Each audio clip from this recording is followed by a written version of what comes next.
Well, let's see here. They re-added the health system from Halo 1 Honestly, they brought something that people had been missing back into it.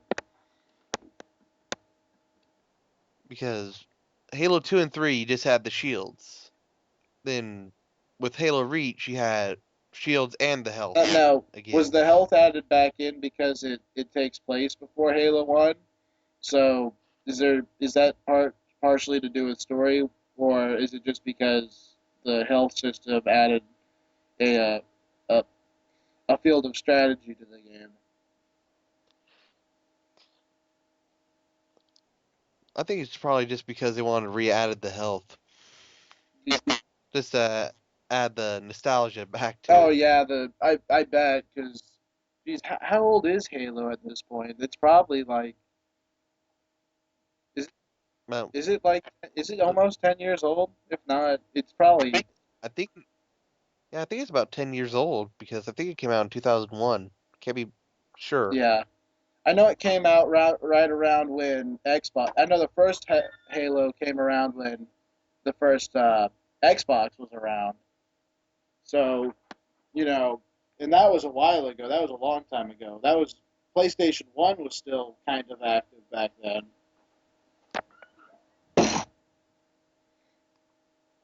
So what else did they add to the game? Let's see here. They've added the needler rifle, which is a new weapon for Halo Reach. Oh, cool. Any other new weapons? The DMR. Um, Give me a second to think.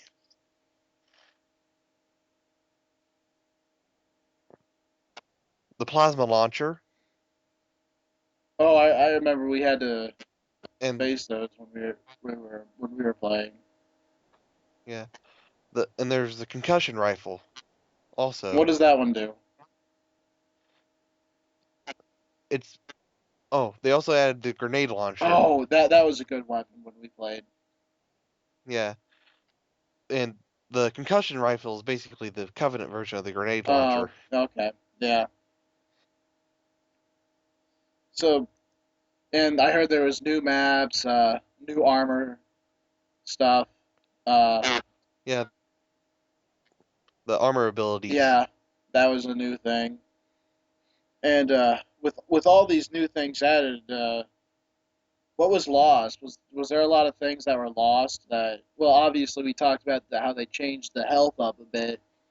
Um, but you like it better? Do you like it better the way the health is in Reach, or do you like it better the way it was before in Halos 2 and 3? I like the Halo 1 and Halo Reach style for the health system because you actually see what your health is. Uh, yeah, so it's easier to play. You're not always guessing. All right. What is there anything you missed from the other games that was lost or taken away, or can you think of anything that was taken away from the games? Dual wielding. Dual wielding. Oh, holding like two pistols or at the same time. Yeah, I remember that. Yeah. Yeah, dual wielding. Why do you think they took that away? Why do you think they got rid of it? Uh, I don't know that one to be sure. Uh, maybe They maybe make it uh, harder for people because with all these new weapons added, maybe dual wielding would have been a bit much. yeah. They also took away the SMG from Halo Reach.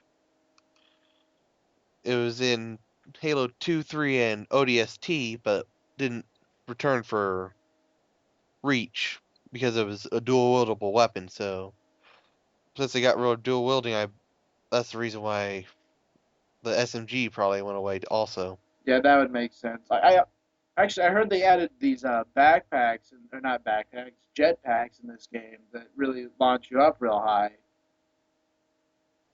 Yeah, but you got to be careful. If you don't save enough fuel for the way down, you'll get killed. Oh yeah.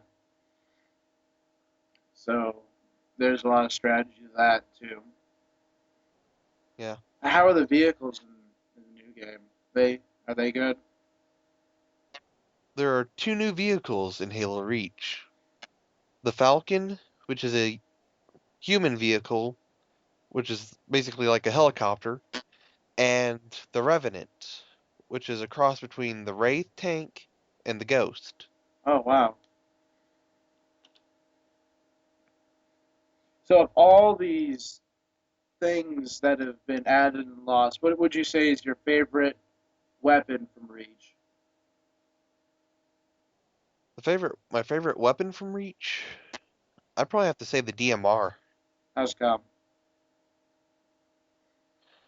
Well, it's a medium range weapon.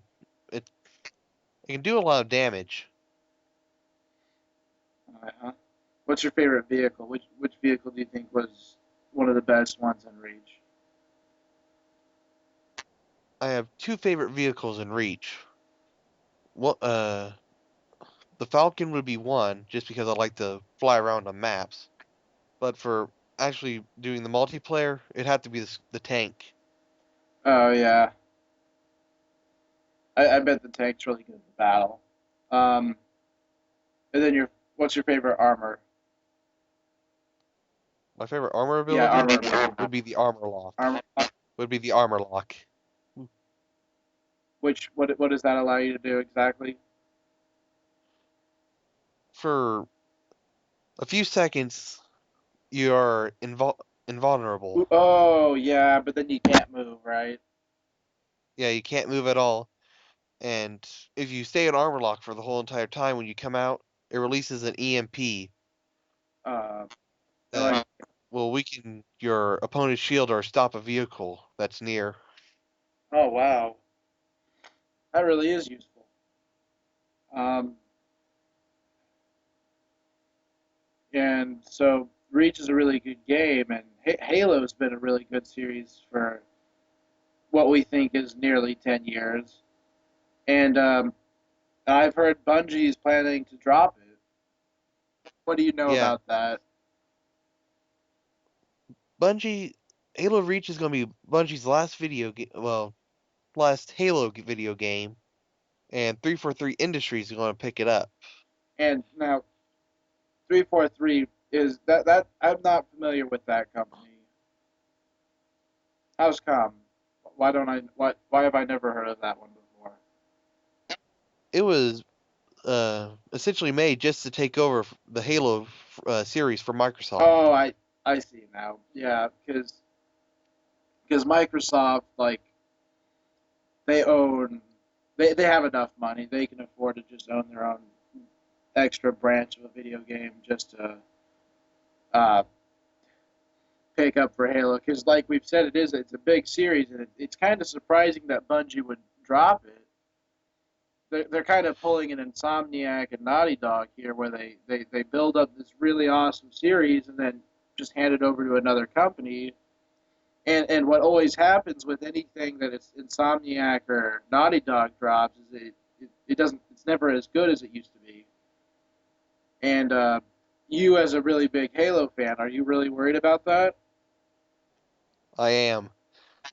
But it would be interesting to see what the 343 does with the Halo series. Well, see that's the thing though is I I've seen some of my favorite series, Spyro the Dragon, Crash Bandicoot, Jack and Daxter, uh, Ratchet and Clank. Those were owned by Naughty Dog and Insomniac, and what they did with those games was give them to companies that just bought them, and then and these companies had already existed and done other poor games, and now and they were paying a lot of money for these series because they knew that they could get a lot of money for a big name.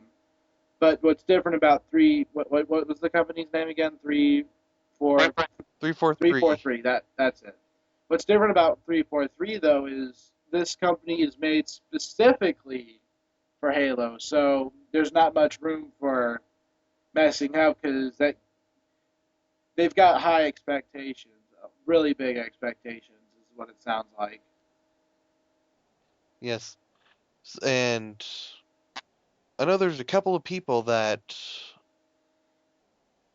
worked for Bungie that now work for 343.